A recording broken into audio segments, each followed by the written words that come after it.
Hello and welcome to the IAS academy. आज है तारीख 3 जनवरी और शुरू करते हैं प्लिम्स स्पेसिफिक करंट अफेयर का न्यूज़ डिस्कशन। हमारी पहली न्यूज़ इंडियन रुपी के डेप्रिसिएशन को लेकर है। क्यों न्यूज़ में है? दरअसल अगर हम 2022 की बात करें तो जो इंडियन करेंसी है, जो इंडियन करेंसी इंडियन रुपी, उसमें 10% का 10% से ज़्यादा डेप्रिसिएशन देखा गया है, जो कि एक बहुत ही चिंताजनक बात है क्योंकि जितना ज़्यादा हमारा जो रुपी डेप्रिशिएट करेगा, उतना ज़्यादा हमारे को जो इम्पोर्ट होगा वो महँगा पड़ेगा क्योंकि हम एक ऑयल इम्पोर्टिंग नेशन है। जब हम अपना 70 टू 80% जो हमारा ऑयल रिक्वायरमेंट होता है, वो हम इम्पोर्ट करते हैं। तो अब अगर हमारा रुपी डेप्रिशिएट करेगा, तो हमें उस ऑयल इम्पोर्ट के और ज़्यादा पैसे चुकाने पड़ेंगे। इससे क्या होगा? इससे करंट अकाउंट डेफिसिट देखने को मिलेगा, हमारे देश में इन्फ्लेशन देखने को मिलेगा, ठीक है? इससे हमारे देश की जीडीपी ग्रोथ को असर पड़ता है, नेगेटिव इफेक्ट पड़ता है इससे। अब डेप्रिसिएशन है क्या बेसिकली? जब किसी देश की करेंसी की वैल्यू डॉलर के मुकाबले कम हो जाए या फिर अन्य किसी कंट्री के करेंसी के मुकाबले कम हो जाए, तब ये कहेंगे कि हमारे देश की जो करेंसी है उसमें डेप्रिसिएशन देखा जा रहा है। तो ये इसका बेसिक सा डेफिनेशन है। So depreciation is reduce the value of country's currency when compared with the currency of other countries. Mostly ये डॉलर्स में रखा जाता है क्योंकि जो हमारा वर्ल्ड ट्रेड है वो डॉलर डोमिनेटेड है।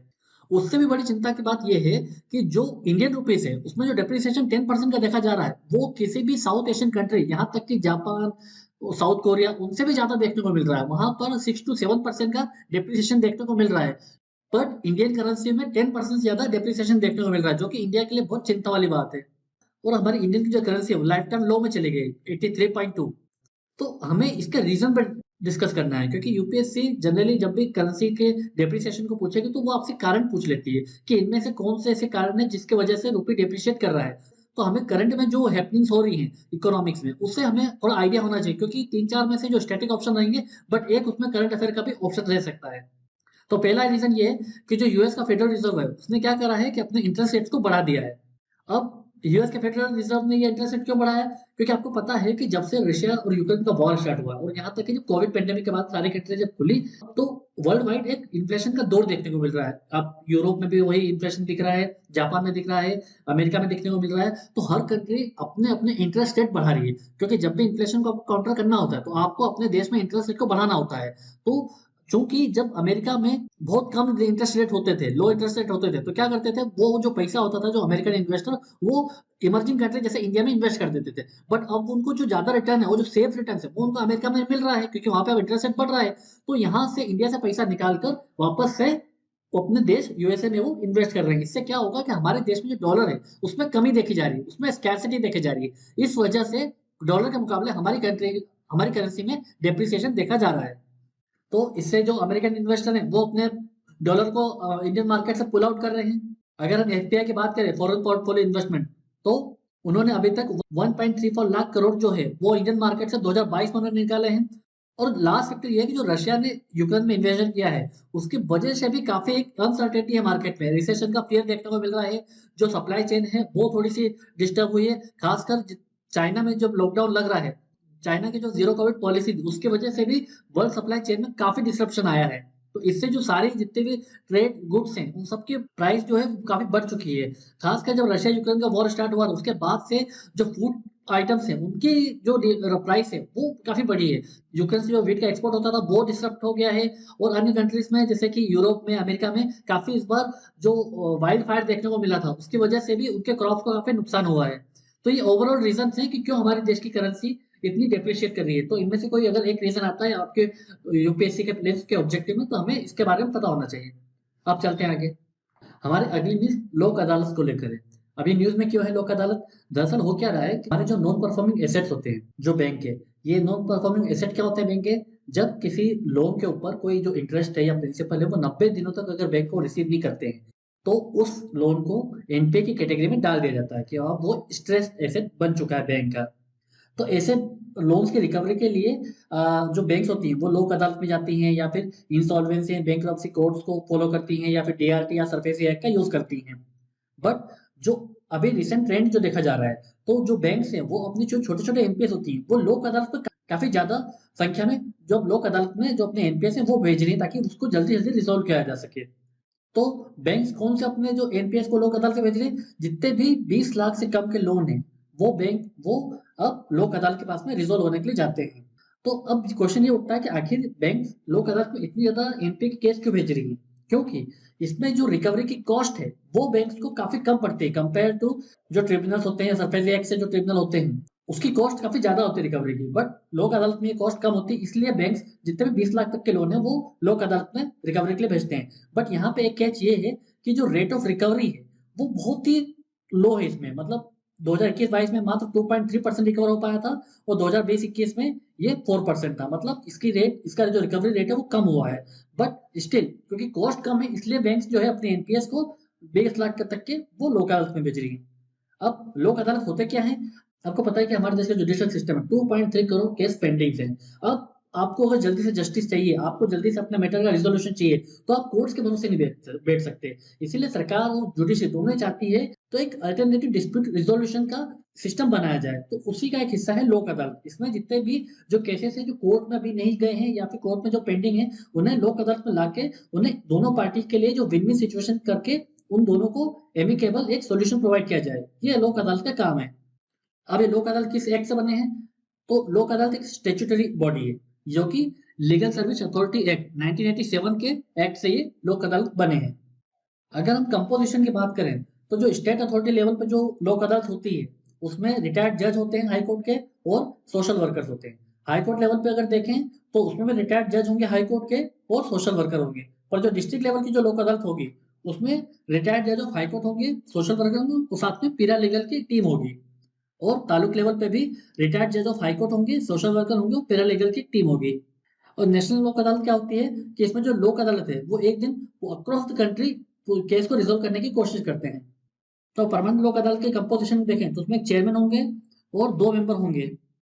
तो ये कंपोजिशन हो गया लोक अदालत का। अब चलते हैं आगे। हमारी अगली news international year of millets को लेकर है। आपको पता है कि 2023 को इंटरनेशनल ईयर ऑफ मिलेट्स के रूप में ऑब्जर्व किया जा रहा है।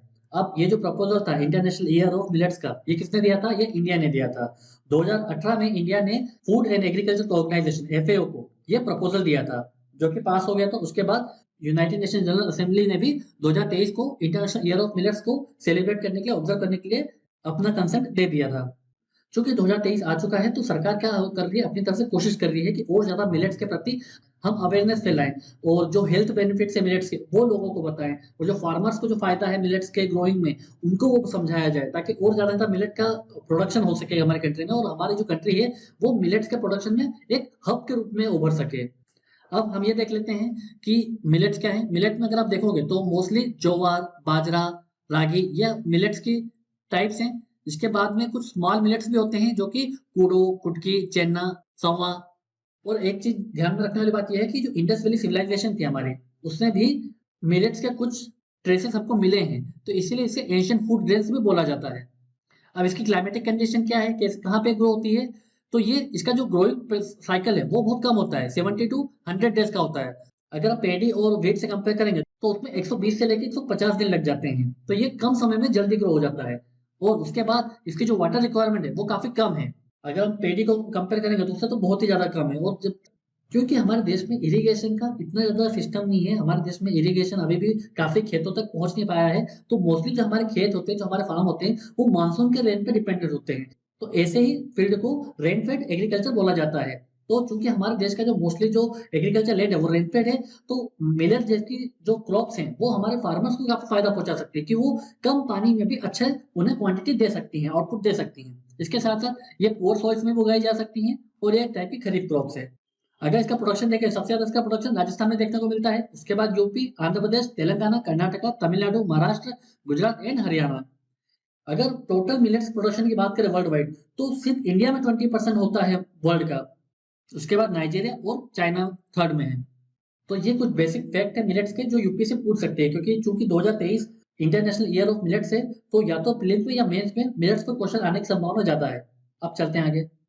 हमारी अगली न्यूज यूरोजोन और शेंगेन एरिया को लेकर है। दरअसल जो क्रोएशिया है उसने यूरोजोन और शेंगेन जोन दोनों को ज्वाइन कर लिया है। तो क्रोएशिया जो है वो यूरोपियन यूनियन में 2013 में शामिल हुआ था। उसके बाद शेंगेन एरिया में शामिल होने वाला ये 27th कंट्री क्रोएशिया और यूरो करेंसी को अडॉप्ट करने वाली है 20th कंट्री होगी क्रोएशिया। तो प्लीज के पर्सपेक्टिव से हमें ये जानना है कि यूरोजोन क्या होता है, यूरो एरिया क्या होता है। तो ये यूरोपियन यूनियन के कुछ देशों का समूह है ये सभी यूरोपियन यूनियन देशों की करेंसी नहीं है। तो ये यूरोपियन यूनियन के कुछ देशों का वो समूह है जो कि अपनी करेंसी को यूरो रखते हैं। तो जो भी आप जितने भी यूरो जोन होते हैं उन सबकी करेंसी यूरो होती है। और यूरो एरिया का मेंबर बनने के लिए कुछ इकोनॉमिक और लीगल कंडीशंस होती हैं, जैसे कि एक तो लो इन्फ्लेशन होना चाहिए और एक स्टेबल एक्सचेंज रेट होना चाहिए, तब जाके आपको यूरो जोन का हिस्सा बनाया जाता है। अब क्रोएशिया ने यूरो जोन की मेंबरशिप क्यों ली? दरअसल हो क्या रहा है कि जैसे रशिया ने यूक्रेन पर वॉर इन्वेड किया, तो काफी इन्फ्लेशन देखने को मिला, गैस की प्राइस बढ़ चुकी थी, तो एक इन्फ्लेशन का ट्रेंड देखने को मिल रहा था यूरोपियन यूनियन में। तो इसी इन्फ्लेशन को काउंटर करने के लिए क्रोएशिया ने यूरो को अपना लिया, क्योंकि तो जो यूरो की जो करेंसी है वो काफी स्टेबल करेंसी है, तो इससे उनके इन्फ्लेशन को काउंटर करने में हेल्प मिलेगी। अब शेंगेन एरिया क्या होता है? शेंगेन एरिया होता है वो यूरोपियन कंट्रीज का समूह होता है, ताकि उन देश के जो लोग हैं वो आपस में फ्रीली ट्रेवल कर सकते हैं बिना किसी वीजा के।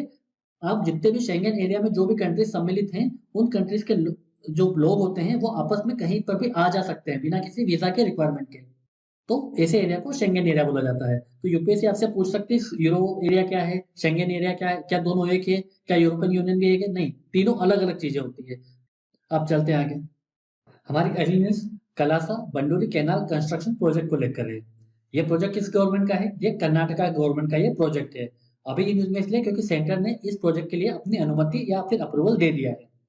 तो इस प्रोजेक्ट में होगा क्या कि जो महादाई रिवर की जो ट्राइब्यूटरीज है मंडोवी रिवर की, कलासा एंड बंडोरी, इसका जो वाटर है वो शिफ्ट किया जाएगा, डाइवर्ट किया जाएगा मालप्रभा रिवर को। अब ये डाइवर्ट क्यों किया जा रहा है वाटर? ताकि जो ड्रिंकिंग वाटर सप्लाई है, जो ड्रॉट हिट डिस्ट्रिक्ट है कर्नाटका के, जैसे कि बेलगावी, बागलकोट, धारवाड़ और गगड़, तो इन डिस्ट्रिक्ट में जो ड्रिंकिंग वाटर सप्लाई है ताकि वो सुनिश्चित किया जा सके। अब दिक्कत ये आ रही थी कि जो गोवा है वो इस प्रोजेक्ट को अपोज कर रहा था। अब गोवा क्यों अपोज कर रहा है? क्योंकि अगर आप महादाई मंडोवी रिवर को देखें तो ये लाइफलाइन मानी जाती है गोवा की, क्योंकि मंडोवी और जुआरी दो प्राइमरी रिवर हैं स्टेट ऑफ गोवा के लिए। पर जो मंडोवी रिवर है वो ओरिजिनेट कहाँ होती है? तो ये कर्नाटका के बेलगावी डिस्ट्रिक्ट के वेस्टर्न घाट के भीमागढ़ में ये ओरिजिनेट होती है। और मालप्रभा रिवर को देखें तो ये कृष्णा रिवर के ट्राइब्यूटरी से, ये वेस्टर्न घाट से ओरिजिनेट होती है, जो कि बेलगाम डिस्ट्रिक्ट में आता है, और बाद में ये कृष्णा रिवर को ज्वाइन कर लेती है बागलकोट डिस्ट्रिक्ट में। यूपीएससी लगातार रिवर्स को क्वेश्चन पूछती है, तो हमें महादाई रिवर और मलप्रभा रिवर दोनों के बारे में आइडिया होना चाहिए कि कहाँ से ओरिजिनेट होती हैं और कौन सा प्रोजेक्ट किस नदी पे बनाया जा रहा है। इस पे भी क्वेश्चन आने की संभावना रहती है। अब चलते हैं आगे। अब एक प्रीवियस ईयर का क्वेश्चन देख लेते हैं यूपीएससी का। Which of the following statement best describe the term scheme for sustainable structuring of stress asset S4A recently seen in the news? ये 2017 में काफी न्यूज में था, क्योंकि उस वक्त एनपीए काफी ज्यादा बढ़ चुका था और आरबीआई अपने लेवल पर बहुत ज्यादा ट्राई कर रही थी एनपीए को कम करने के लिए। तो ये S4A क्या है? It is procedure for considering the ecological cost of development scheme formulated by the government? नहीं। स्ट्रेस एसेट से पता चल जाता ना कि ये एनपीए को लेकर है। जो भी एनपीएस हैं जो कि 90 डेज जिसका प्रिंसिपल या इंटरेस्ट नहीं आता है, तो उसे हम स्ट्रेस कैटेगरी में मान लेते हैं। तो सेकंड ऑप्शन करेक्ट होगा। It is scheme of RBI for reworking the financial structure of big corporate entities facing genuine difficulties, क्योंकि जो लोन वर्क नहीं कर पा रहे हैं उनको फिर से रीस्ट्रक्चर कर देना, ताकि जो कंपनीज हैं वो फेवरेबल टर्म्स में वापस से उस लोन को रीपे करने की कोशिश करें। तो इसका आंसर हो गया बी। इस वीडियो के पीडीएफ को डाउनलोड करने के लिए आप हमारे टेलीग्राम चैनल को ज्वाइन कर सकते हैं। ऐसे ही और करंट अफेयर की वीडियो के लिए हमारे यूट्यूब चैनल को सब्सक्राइब कर सकते हैं। आज के वीडियो में सिर्फ इतना ही। Thank you very much.